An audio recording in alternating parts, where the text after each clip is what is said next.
Доброе утро, Стоп Гейм! В эфире Инфакт.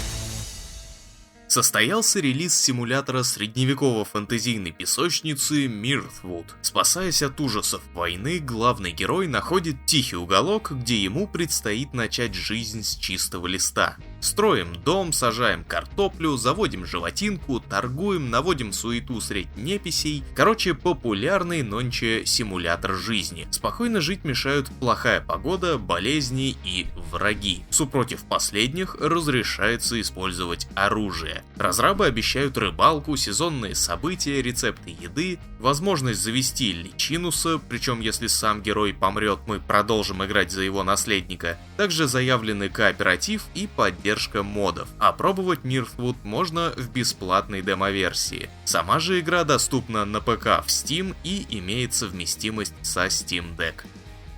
Свежим геймплейным роликом обзавелась Stalker 2 Heart of Chernobyl. В нем персонаж изучает окружение и отстреливается от врагов, а закадровый голос раздает советы по выживанию в зоне. Кроме того, видос показывает, что изучая предметы в схронах, мы сможем на месте сравнивать характеристики найденных шмоток. Снарягу необходимо регулярно обслуживать, дабы та не подвела в самый неподходящий момент. В игре найдется ствол для любого стиля прохождения. Более того, оружие можно прокачивать, оснащая его различным обвесом. Простые модификации можно сменять на ходу, а вот чтобы навесить что-то посерьезнее, придется топать к специалисту. Во время боя важно учитывать баллистику. Каждая пушка ведет себя по-своему, а их эффективность зависит, помимо прочего, от расстояния до цели и ее защиты. Сердце Чернобыля можно будет пощупать уже 20 ноября на ПК, Xbox Series и в Game Pass.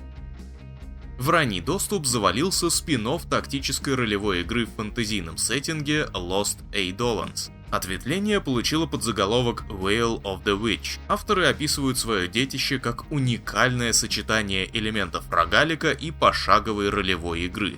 Сюжет повествует о путешественнике, потерпевшем кораблекрушение на отдаленном острове Мертвецов. Находясь между жизнью и смертью, герой попадает под власть таинственной ведьмы, которую теперь он вынужден защищать от сил Империи, чтобы в конце концов обрести свободу и вернуться к жизни. Ранняя версия предлагает опробовать все основные механики геймплея и 3 сюжетных акта. По мере развития контент будет дорабатываться и расширяться. Lost Eidolons Veil of the Witch будет вариться в раннем доступе примерно год, а после помимо ПК заскочит на PlayStation, Xbox и Nintendo Switch.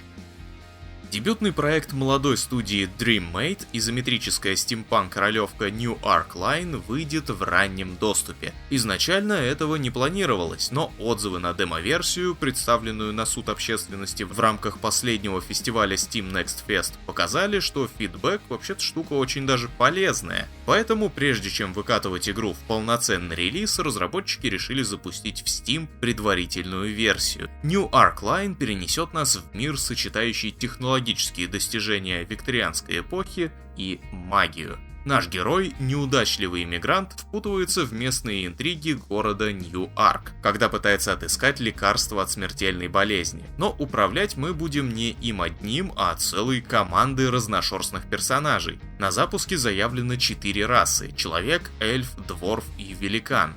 Несколько предысторий и 6 классов с 12 подклассами. Игра стартует в раннем доступе Steam 26 ноября без русской локализации.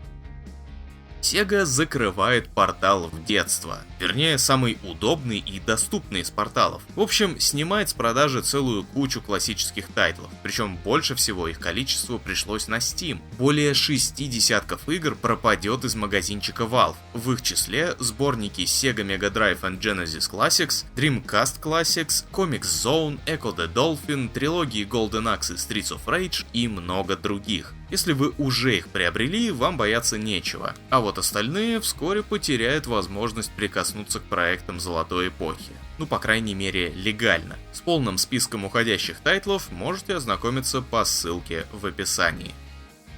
Время косарей. Первую награду и титул лучшего блога забирает Nuke.fs. В своей статье он кратко излагает суть абстракционизма и рассказывает, как его используют разработчики в своих проектах. вторая косарямба и звание лучшего обзора достается работе Александра Дочкина, поведавшего, чем хороша The Case of the Golden Idol и почему в нее обязательно нужно сыграть. Чтобы награду получить, свяжитесь со мной в личных сообщениях на сайте.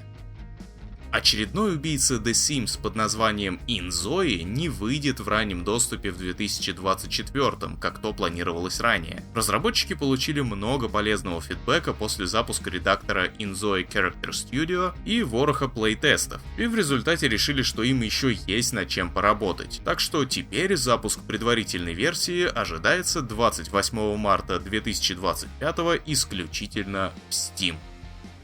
Take-Two Interactive выкатила отчет с итогами минувшего финансового квартала. Из интересного, в отчете указаны даты выхода самых крупных из ожидаемых проектов. Эти даты примерные и вообще-то были объявлены ранее. Отчет же говорит о том, что переносы не предвидятся. GTA 6 все еще метит в осень 2025. Седьмая цивилизация стартует 11 февраля, а Borderlands 4 и Mafia The Old Country по-прежнему планируются к выходу где-то в 2025 году. А вот Judas от Кена Левина так и не обрела даже примерной даты. Глава Take-Two отмечает, что между крупными релизами вроде GTA 6 и Borderlands 4 оставит приличное количество времени. Кроме того, он отметил, что экранизация Борды оказалась провальной, хоть и несколько подстегнула продажи игр франшизы. После того, как галактика в Mass Effect была спасена, Нормандия отправилась собирать пыль в музей Альянса. А потом, спустя почти 10 лет, знаменитый корабль совершил гиперпрыжок во вселенную No Man's Sky. Игрокам ивент 2021 года понравился, поэтому студия Hello Games решила повторить коллабу. Вместе с Нормандией недавний апдейт добавил возможность переносить прогресс между платформами от PlayStation до Steam Deck. Также игра обзавелась технологией апскейла PSSR, так что на пятой плойке No Man's Sky смотрится теперь сочнее, что актуально и для обладателей PSVR 2. Ну а на этом, собственно, все. Милости просим на наш сайт со свежими материалами ознакомливаться. В частности, Ваня Лоев выкатил новый выпуск истории серии Batman Arkham, посвященный Arkham City. Так что переходим по ссылочке и смотрим. Приятного аппетита и хороших выходных!